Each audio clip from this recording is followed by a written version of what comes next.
UP में सत्ता का संग्राम शुरू हो चुका है। चुनावी आगाज हो चुका है। राजनीतिक पार्टियों की सरगर्मियां तेज हो गई हैं। इसी के चलते बरेली की बिथरी विधानसभा से भाजपा के टिकट पर दावा कर रहे बाल योगी अमृतदास जी खाकी महाराज हमारे साथ मौजूद हैं। हम उनसे जानेंगे कि सत्ता में पद, प्रतिष्ठा और लोभ की चाहत कितनी रहती है और संत होने के नाते वो समाज को क्या दिशा प्रदान करेंगे। महाराज जी, आपका स्वागत है। बहुत बहुत धन्यवाद। हम जानेंगे कि आप एक संत हैं और बाल योगी हैं, तो ऐसा क्या कारण रहा कि आपको सत्ता में आने के लिए मजबूर होना पड़ा और आपने भाजपा के टिकट पर यहाँ बिथरी विधानसभा से दावेदारी की। सबसे पहले तो आज का दिन बहुत ही अद्भुत दिन है जी। हम सब उससे एक महापुरुष को याद भी कर रहे हैं जिन्होंने राम मंदिर के लिए अपना सर्वस्व अर्पित करने के लिए हर पल तैयार रहते थे। ऐसे श्रद्धेय श्री बाबूजी कल्याण सिंह जी, उनको हम नमन करते हैं। और भारतीय जनता पार्टी में आने का, सत्ता का जो सुख की बात है, सबसे पहली बात ये है कि समस्त कामनाएं जब जीव की पूर्ण हो जाती है तभी वो साधु बनता है। बिल्कुल। तो हम सबके हृदय में कोई कामना नहीं है। आपने देखा होगा हमारे देश के जो सबसे शीर्ष नेतृत्व है, आदरणीय प्रधानमंत्री श्री नरेंद्र दामोदर दास मोदी जी, जिनके नेतृत्व में आप देख रहे हैं कि देश कितना विकास कर रहा है सब तरह से। उनकी कार्यशैली, उनकी जीवन शैली, उस -डिग्री टेम्परेचर में जहाँ सिपाहियों को, देश के सैनिकों को रुकने में कठिनाई होती है, वहाँ घंटों वर्क करते हैं। तो ये एक योगी ही कर सकता है। इसलिए आपने देखा उत्तर प्रदेश में जो कार्य हमारे पूज्य महाराज जी ने किया, महंत श्री योगी आदित्यनाथ जी महाराज जो इस प्रदेश के मुख्यमंत्री हैं, यशस्वी मुख्यमंत्री हैं, जिस प्रकार से उन्होंने गौ संरक्षण का कार्य किया, धर्म संरक्षण का कार्य किया, कोई सबका साथ, सबका विकास, सबके विश्वास को जीता है, तो निश्चित है कि अब संतों को अपनी भूमिका महती है, क्योंकि उनके पास त्याग की प्रमाण की आवश्यकता नहीं है। संतों के पास त्याग और सेवा और समर्पण के लिए ही वो आते हैं, और राष्ट्रहित जिसमें सर्वोपरि होता है। आज तक सत्ता का सिर्फ इतना ही अर्थ रहा कि हम नेता बन जाएं और हमारी लाल बत्तियां मिल जाएं और हमारा जीवन जो है ना बहुत बढ़िया। सत्ता, शासन इसके लाभ के लिए नहीं, कुछ सेवा, समर्पण और त्याग के लिए। नेतृत्व अब इस देश में वही करेगा जो त्यागी महापुरुष होगा। ये देसी डीसी वालों ने सारी व्यवस्था बिगाड़ करके रख दी थी।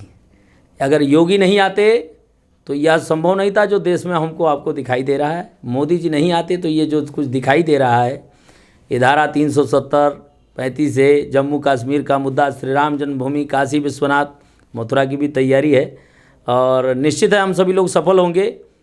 ये जितने धर्म की आड़ में शिकार करते थे, राजनीति की आड़ में शिकार करते थे, समाज को शोषण करने का कार्य करते थे, उनके ऊपर कहीं ना कहीं समाज ने विश्राम लगाया है। और आपको एक बात और बता दूं, ये मेरी इच्छा नहीं है जो मैं आगे आया हूँ, ये जनता की इच्छा है कि भाई अब दूर करो हर भोगी को, सिंहासन दो योगी को। तो इसलिए हम तो योगी जी के हाथों को मजबूत करने के लिए जा रहे हैं। जिस प्रकार से देखते हैं, अमूमन देखने को मिलता है कि संत समाज का सत्ता से और पद प्रतिष्ठा से कोई ताल्लुक नहीं रहता है, लेकिन अब जब से योगी जी मुख्यमंत्री पद पर बैठे हैं तब से कहीं ना कहीं संत समाज में भी सत्ता का चाहत आ गई है और संत समाज आगे आकर अपने दावे कर रहा है, और कई जगहों पर देखने को भी मिला है कि दावेदारी की जा रही है। तो क्या कहीं ना कहीं माना जाए कि संत समाज अब आगे आकर सत्ता को पाना चाहता है?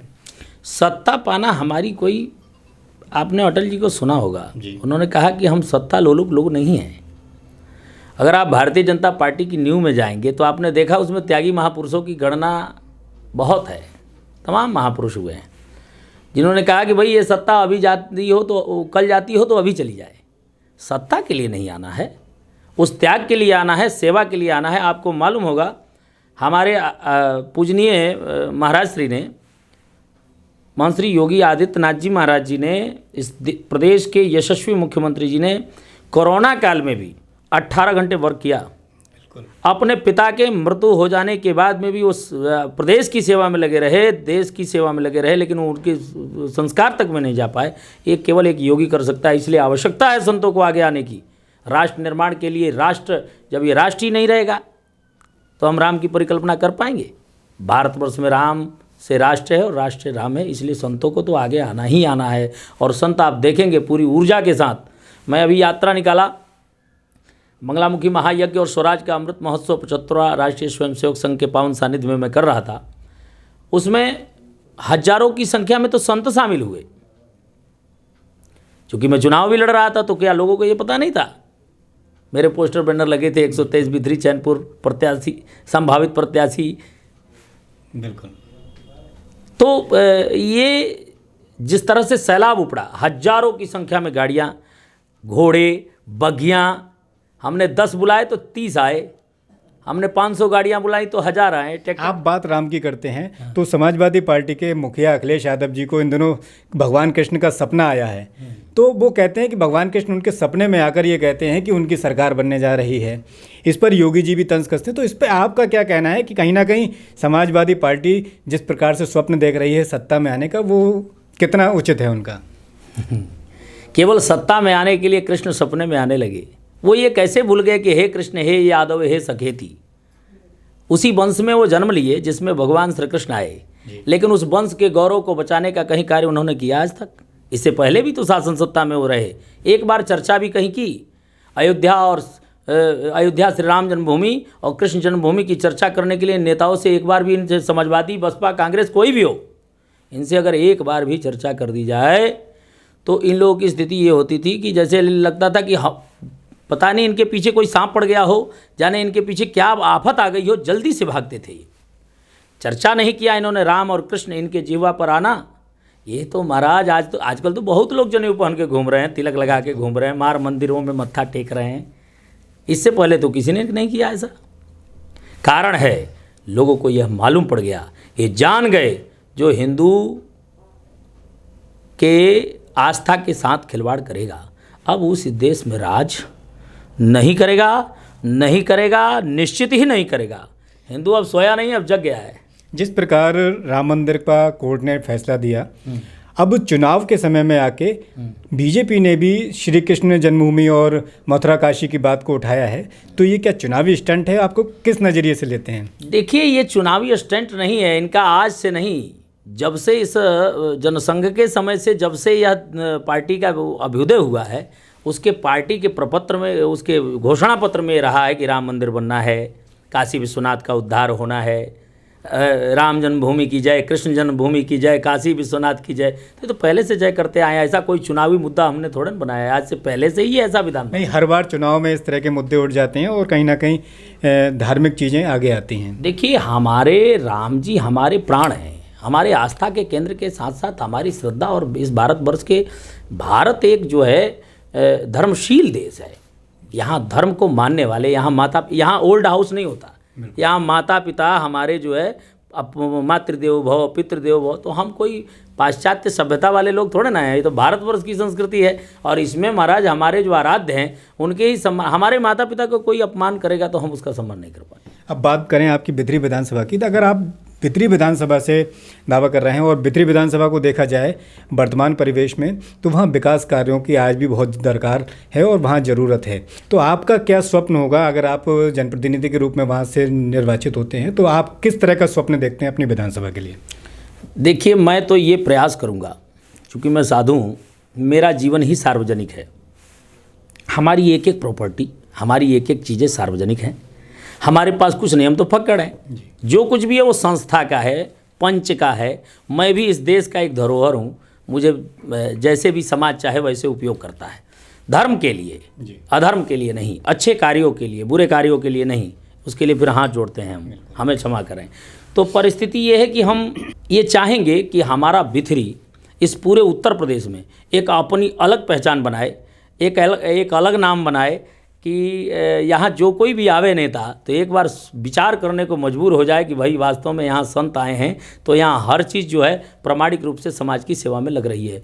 गाँवों में ग्राम सुरक्षा समिति बनानी है मुझे, और वह सुरक्षा समिति जो होगी वही ये तय करेगी कि हमारे गाँव का सर्वांगीण विकास कैसे होगा। एक पूरा मॉडल खाका है कि हम सभी लोगों को ऐसा कार्य करना है रामगंगा में हम वैकुंठ धाम बनाना चाहते हैं, क्योंकि हमारा पूरा क्षेत्र वहाँ पे लगभग आलमपुर, जाफराबाद, मझगवां, ये सारे लोग वहाँ पे आते हैं संस्कार करने माता पिता का, अपने बुजुर्गों का, अपने परिवारजनों का। तो वहाँ पे कोई व्यवस्था नहीं है। अभी 4 बूंद पड़ने लगे तो आदमी कहाँ जाए, लकड़ी कहाँ से लाए, जाने का रास्ता नहीं है। ये मुख्य केंद्र एक हमारे हृदय में ये बहुत ही पवित्र वातावरण है। दूसरा, हम लोग ये चाहते हैं कि यहाँ एक ऐसा गौशाला बने जहाँ पे अभी तमाम चर्चाएं लोग करते हैं कि गैया घूम रही हैं। अरे भाई, गैया हम ही छोड़ दे रहे हैं, सब उपेक्षा सरकार से है। मोदी जी झाड़ू लगा के बता रहे हैं कि भैया आपको भी सफाई करना चाहिए, लेकिन हम अपने घर का कचरा निकाल करके सामने रख देते हैं। तो ये सब जिम्मेदारियों के लिए सत्संग होगा, नुक्कड़ सभाएँ होंगी, लोगों को जगाया जाएगा। हर गांव की ग्राम सुरक्षा समिति बना करके पूरे क्षेत्र का सर्वांगीण विकास करने का पूरा प्रयास रहेगा। चूँकि आप संत हैं और आपका एक चेहरा हिंदुत्व का है, तो अन्य धर्मों के लोगों को आप किस प्रकार साथ लेंगे और उनको किस प्रकार से संतुलित करके आप अपने चुनाव में उतारेंगे? देखिए, आपको मैं एक बात बताऊं, सिंधु घाटी की सभ्यता में जो भी लोग जन्म लिए हैं वो सभी हिंदू हैं। इस बात को हमारा मुस्लिम समाज भी स्वीकार करता है। और आपको मैं बता दूं, मेरी यात्रा में हजारों की संख्या में मुस्लिम समाज भी रहे, जो भगवा टोपी, भगवा अंगोछा, भगवा चादर बांध के गए हैं। हमारे यहाँ रामलीला अहमद ठेकेदार ने सिरोही में प्रारंभ कराया था, जिस गांव में मेरा आश्रम है, जिस आश्रम की बात कर रहा हूँ मैं। तो ये तो लोगों ने भेद डाला महाराज, वो सभी लोग हर बात को समझ रहे हैं भाई। वो जानते हैं कि जितने भी ठाकुर थे वो सब पठान हैं, जितने शेख सैयद वो ब्राह्मण थे, जितने गद्दी यादव और गुजर थे वो यादव हैं। तो सीधे सीधे स्पष्ट इस बात को वो भी जानते हैं और हम भी जानते हैं। हमारा गांव में चचा, ताऊ, भैया, दादा का संबंध रहता है। और मेरे यहाँ समाज में कोई भेद नहीं है, हमारी दृष्टि में कोई भेद नहीं है। वो हमारे अपने भाई हैं। सबहित स्वधर्म करण नितीजे, सीधी बात आप समझ लीजिए। किसी भी धर्म ग्रंथ में कोई गलत बात नहीं लिखी है, और अगर लिखी है तो वो धर्म ग्रंथ नहीं है। परहित सरिस धर्म नहीं भाई, पर पीड़ा सम नहीं अदमाई, ऐसा शास्त्र कहता है कि भाई सबका हित हो।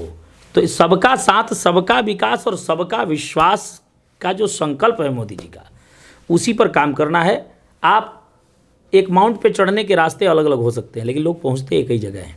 ऐसे ही ईश्वर कबीरा कुआं एक है, पनिहारी अनेक, बर्तन सबके न्यारे हैं, पर पानी सब में एक।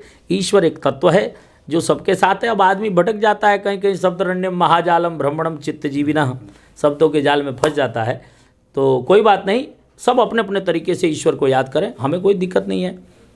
लेकिन भाई सीधी बात यह है कि आप का सम्मान है और आपका विश्वास, आपका विकास, उसमें कोई कोताही नहीं है, कोई भेद नहीं है। आप अपनी आराधना करें, हम अपनी आराधना करें। तो आप थे हमारे साथ अमृतदास खाकी जी महाराज, जो बरेली की बिथरी विधानसभा से भाजपा के प्रबल दावेदार हैं। कैमरामैन इखलास के साथ के N Gupta, A9 news Bareilly.